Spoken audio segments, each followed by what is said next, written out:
William, look, I got all the apples for your pie. Oh, Judy, I want a really big pie. We'll tell you where you can get your choice of apples next on Garden Time.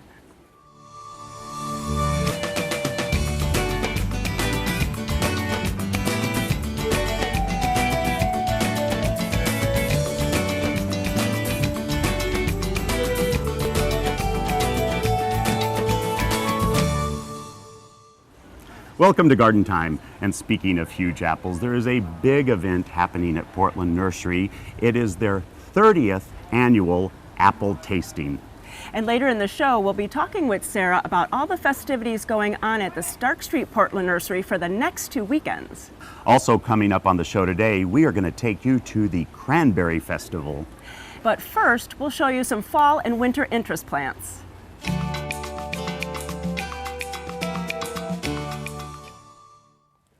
I am out in the garden nursery in Malala with Carol. And Carol, you have such a beautiful fall garden, and I think sometimes it's the forgotten season, fall and winter, and we need some fall and winter interest. Absolutely. I think that we're fortunate to live in the Northwest. You can garden year round, and we need to take advantage of that. Definitely, and you can come and see it in this display garden and pick up some plants. And so you have plants for us that are going to have leaves on them, have interest for fall and winter. Absolutely. There's lots and lots of options. Cool. What you got? Where do we want to start? All Up right. here, there's three different kinds of sarcococcas. They're a wonderful evergreen for the shade. These little tiny buds will become the most fragrant thing you ever can imagine. They're awesome. They bloom in January and February, and what a wonderful time to have fragrance. The other nice thing about them is they'll take dry shade. Nice. And so, they're just a wonderful, great addition to any garden. And then what's this one with the little red on it? That's pretty. This is a Leucophilea called Zagreb. It's a really nice, it's another kind of a plain Jane. I like it in the partial shade garden a lot because it makes a nice winter interest. It's kind of plain Jane green in the summer, but in the winter it gets a nice burgundy tone. Some of the leaves are just starting to get a nice tone. And so when a lot of things have gone dormant, then this shines for the winter. Nice, nice. And then something a little taller. Yeah, this is different. Most of what I have is shade plants, but this is actually a sun lover, and the longer I'm growing this, the more I like it. This is a Viburnum tinus. It's called Spirit. It was actually developed for the cut flower industry because it has these beautiful buds. So, and what I like about it is the buds start coming out. They don't necessarily fully open until spring, but there'll be something on them and some sort of bud form plus a nice evergreen leaf all winter long, and then they're just plain Jane in the summer. Ah, very nice. And then talk about interesting texture. This is a cool one. Yeah, this is an ilex. This is a sky pencil. So this is a very, very slow grower. It will eventually get 2 feet wide and 8 feet tall.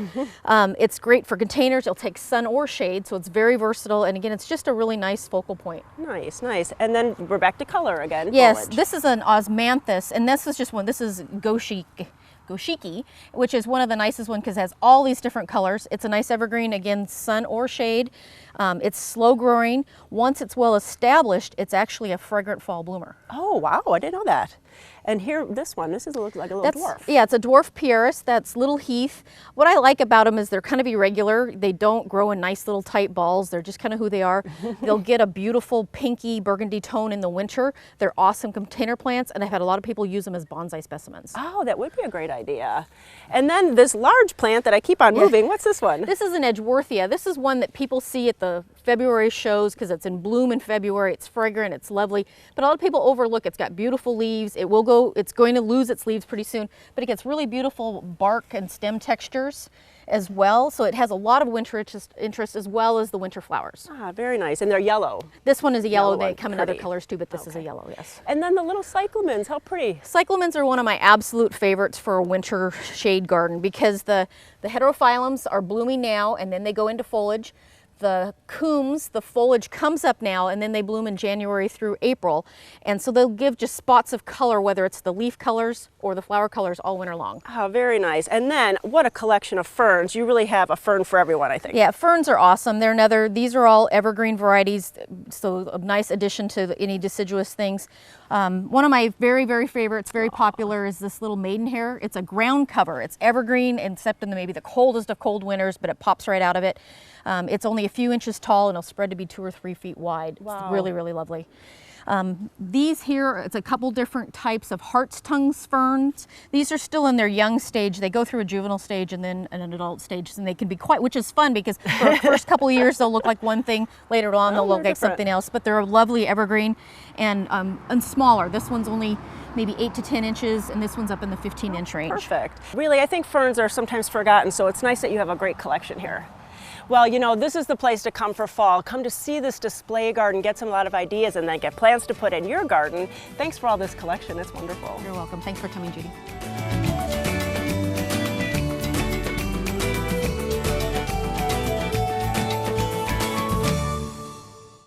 Garden Time is brought to you by Capital Subaru, your way on the Parkway. I've been a Capital Subaru customer for 15 years, and one of the main reasons is because they treat me well and I want to shop local. The service department is excellent, and I always feel like I'm taken care of here. In fact, they call me now even after I've driven off the lot to remind me to come in and get my car washed. That's service. One of the reasons why I like coming to Capital Subaru, actually, they have the dog area, and I can just walk my dog around the whole area and we can enjoy the outside. I got it my way on the Parkway.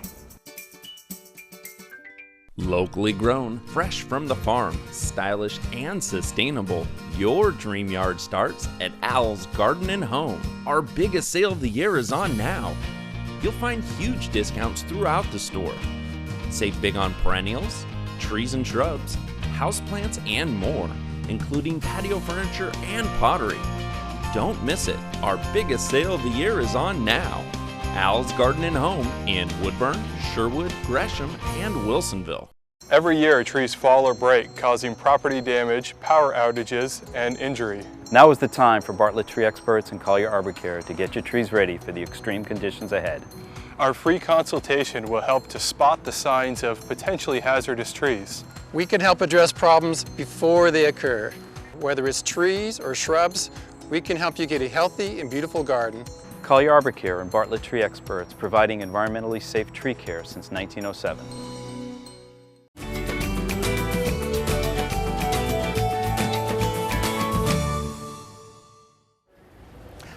So it is my great pleasure to be standing here with Sarah Ori, and we are at Portland Nursery on Stark Street. And Sarah, I know that a lot of people every year look forward to the apple tasting, and this year is an especially large celebration because it is your 30th year. Yes, it is.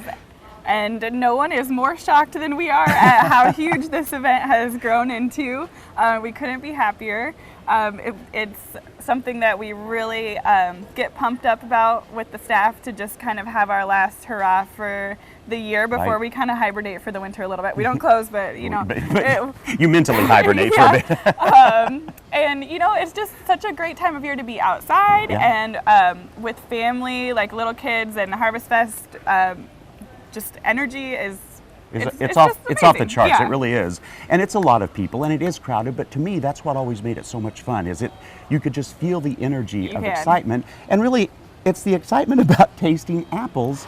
And we're so used to seeing a few, different varieties in a grocery store, but there are so many, and this gives people the chance to come in and actually taste so many varieties. Yeah, we have 50 different kinds of apples and pears that you can try, and I think people are very surprised at the contrast in the flavors and the textures, and I don't think a lot of people even knew that a lot of those varieties existed. So it's kind of like a wine tasting, but with apples. And then you can drive home safely afterwards. So that's we good. do have a hard cider tasting as well, so not everyone can drive home safely afterwards. But it's a fun event. We've got the live music, so we got you can feel the bass kind of when you walk in the parking lot, and we've got fresh cider tasting as well, not alcoholic. And you see it right when you walk into the front gates here. You see that's where they're pressing the cider. And really, this truly is a family event because there's a lot of stuff going on here for kids besides just tasting all the apples. Yeah, I mean, it's very kid focused and it's free, which is something that you can't get for a family activity anymore. We have crafts that kids can do. They can participate in the apple tasting, and they love the music and the cider pressing, and So it's something that kids really get excited about. We have a scarecrow contest. Right. There's just all sorts of stuff. And it's not only that it's a free event, but you still are thinking about your community because you have a food drive happens every year, and that's happening again. It is, yeah. Please bring some cans of food. I mean, it's just we have so much that we can help in the community with. I hate to see people going hungry, so right. we and all of the leftover apples go to the food bank as well. So bring some cans of food, and you get a chance to win a gift card. And well, I would be remiss though, Sarah. I'm assuming this isn't actually an apple. This isn't. No, this is an antique that we have. This is actually metal, but there are some apples. They don't get this big, but we get some really big apples that we kind of. It's true, and the great thing is you can taste apples here, and then you guys they could buy an apple tree and plant it. So it's very convenient to not only taste, but then if you really love that apple, you can go out and buy it. We've got the trees, we've got Perfect. the apples by the pound for 99 cents a pound, which Perfect. is a very good price. All right.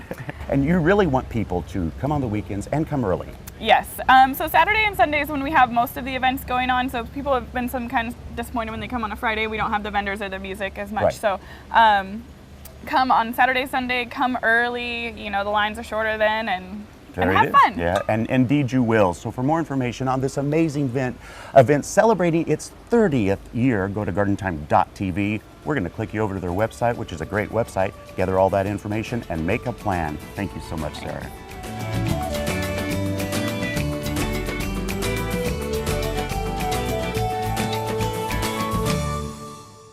Garden Time is brought to you by Portland Nursery, a passion for plants, a nursery for plant people.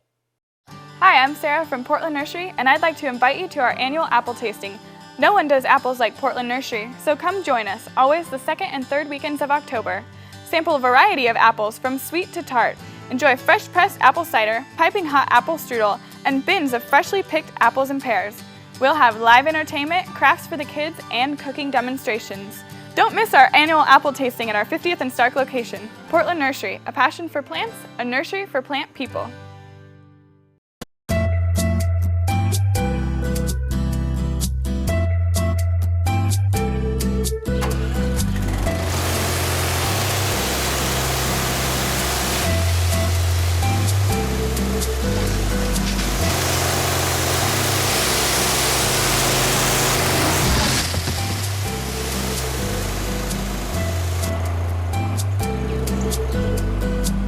Fiberon. Deck it right the first time. It was the summer of my freshman year. I was 14 years old when I got really interested in doing a Kids Starter project, and I decided to help out 150 kindergartners by raising a school supply drive. A lot of kids, they feel like they can't make a difference, but really any kid can make a difference through Kids Starter. Kids Starter mobilizes students to make an impact for issues they care about, providing them with resources and coaching to impact local and global causes. Kids Starter, developing future leaders through service and action. Fall is a time to think of planting and planning. Planting new plants now will help them get a jump start on next year. Black Gold All-Purpose can help your plants get ready for winter and next spring. Formulated with a blend of natural and organic nutrients, it contains everything your plants and spring bulbs need for a happy and healthy start. Look for Black Gold All-Purpose at your local garden center or nursery. Black Gold, all the riches of the earth.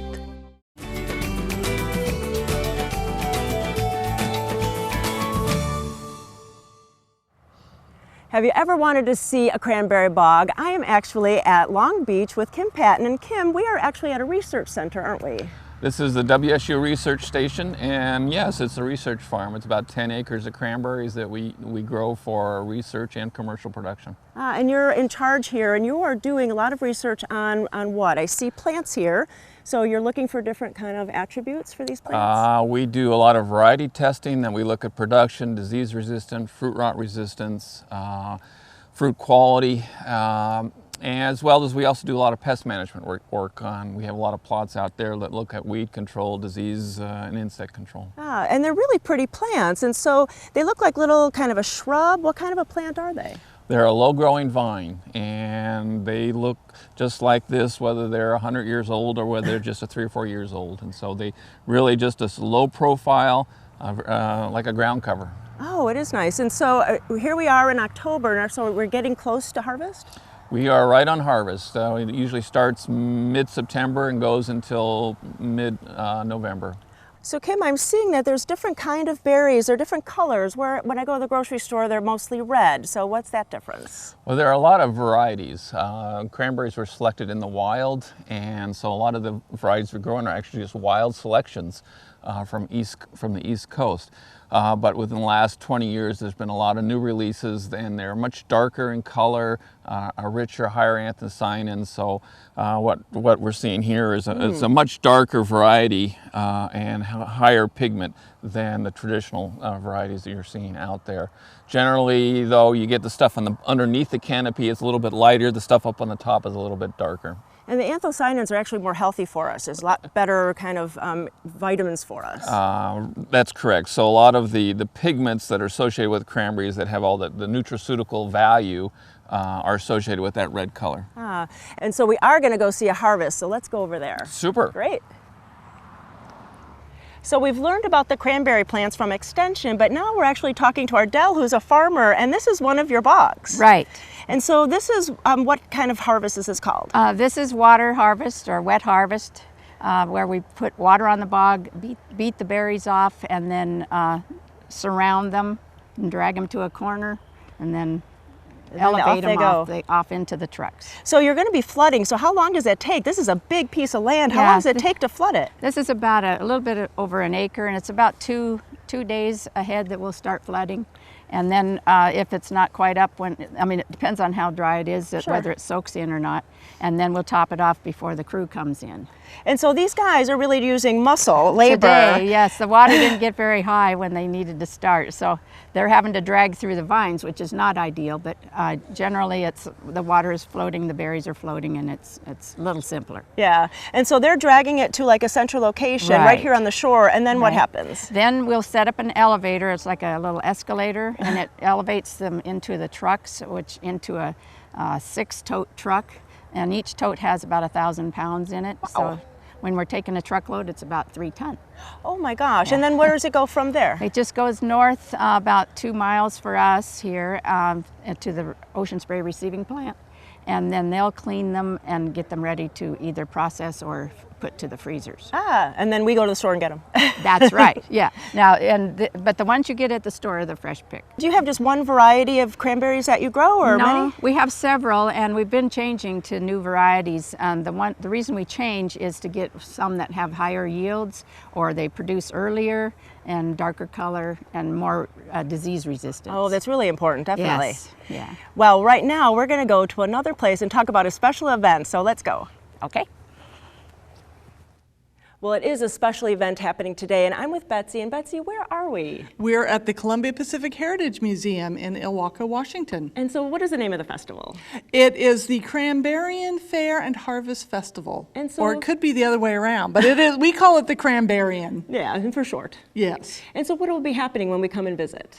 Well, there's all kinds of things going on in Ilwaco. Here at the museum, we have vendors. We have about 18 vendors, and we have a lot of demonstrators. So we have people demonstrating ceramics and weaving and spinning and quilting and on and on. So it's really all of the wonderful things that go on in the craft world here at the museum. So Betsy, is this a recent festival? You started it recently or not? Well, the museum actually restarted it in the 1980s. It originally started in the 1920s as a way for the people of the South Pacific County, the Long Beach area, to showcase the beautiful objects that they made, like quilts and knitting and sewing and those kinds of things, as well as their products, the cranberry products, apples, strawberries, beans, anything that people grew, they would bring to the fair. Really a rich history around here. Very much so.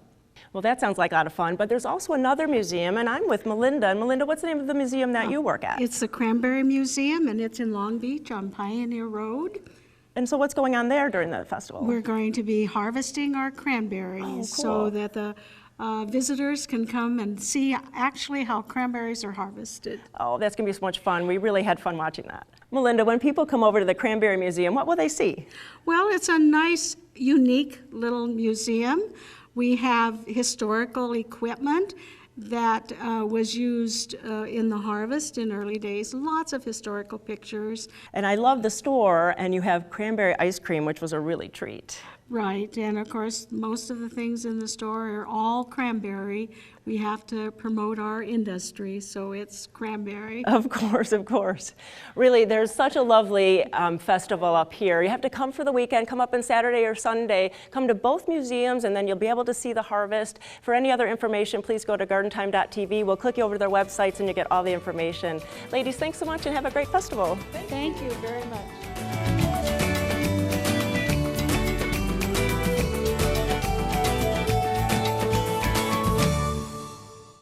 Welcome to Blooming Junction, where it's easy to connect with nature.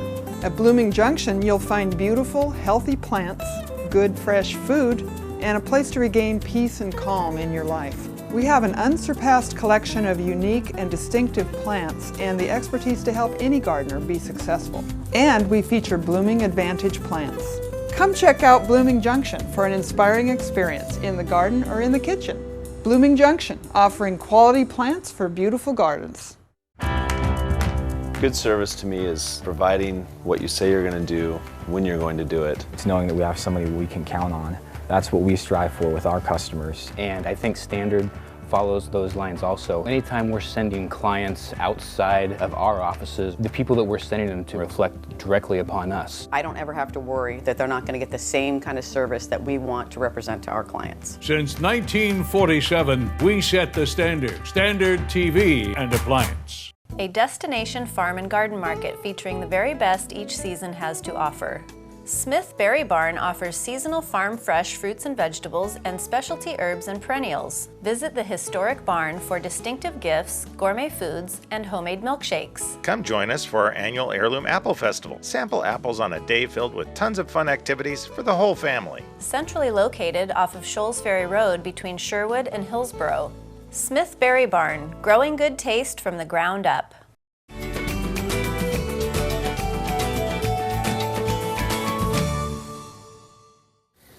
Well, if you have apples or you just love apples, we have a recipe for you. I'm at Smith Berry Barn with Joelle, and we're making applesauce today. And Joelle, you make it look so easy to peel and core things. Unbelievable. It is pretty easy with this tool. This is an apple core peeler slicer.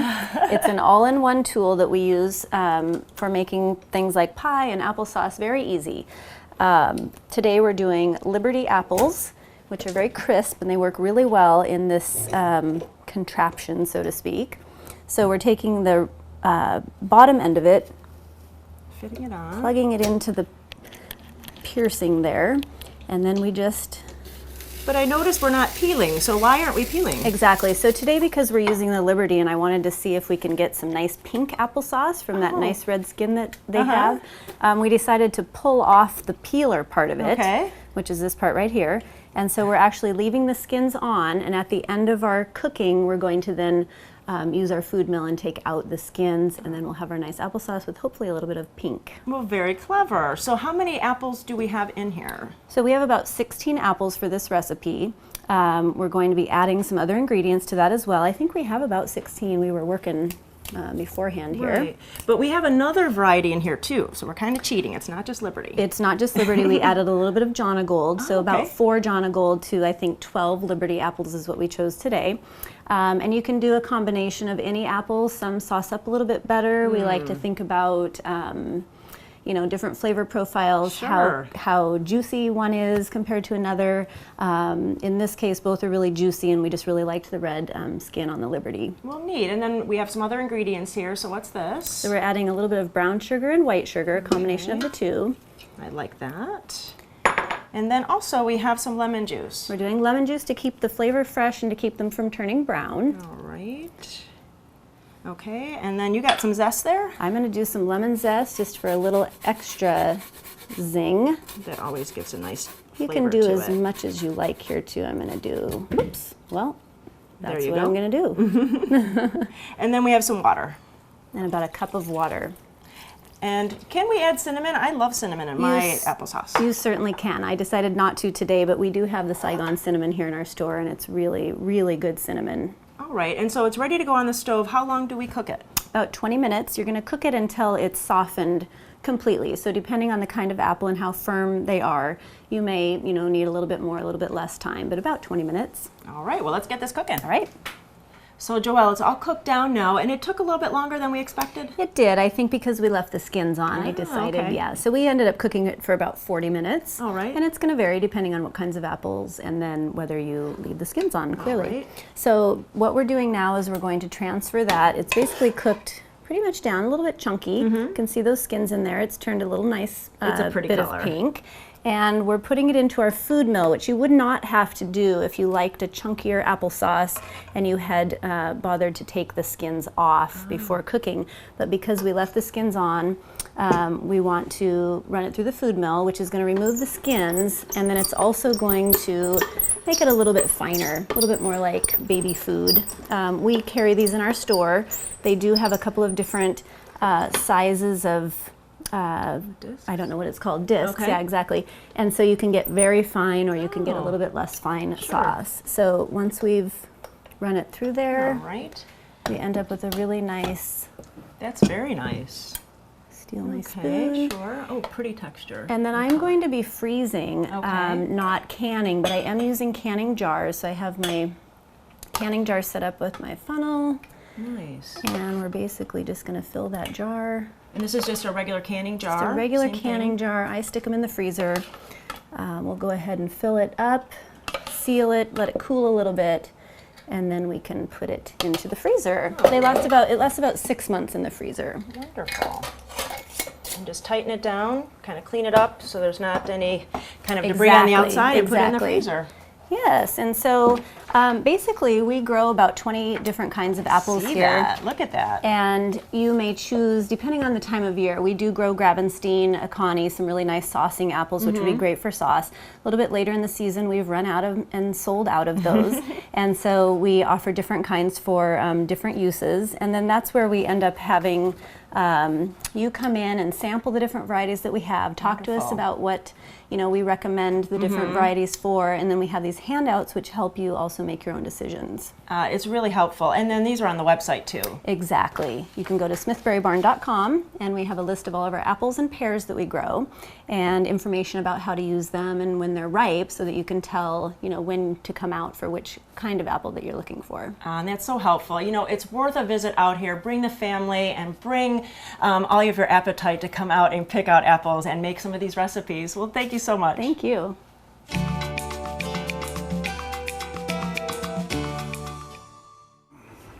William, where's your big apple? Oh, it's in my belly. I ate it. Well, you can get your fill of apples at the Portland Nursery on Stark Street this weekend and next weekend.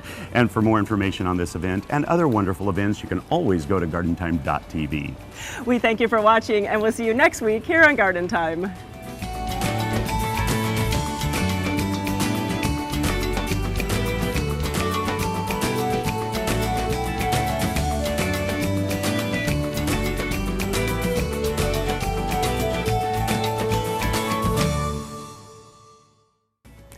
Judy, do you remember when I asked you if you liked me? I mean, if you really liked me? Yeah, I liked you on Facebook. Yeah, well, I need you to do that again. Well, we really need everyone to like the new Facebook page for Garden Time. So you just go to gardentime.tv and click on the Facebook icon and like us again for our brand new page.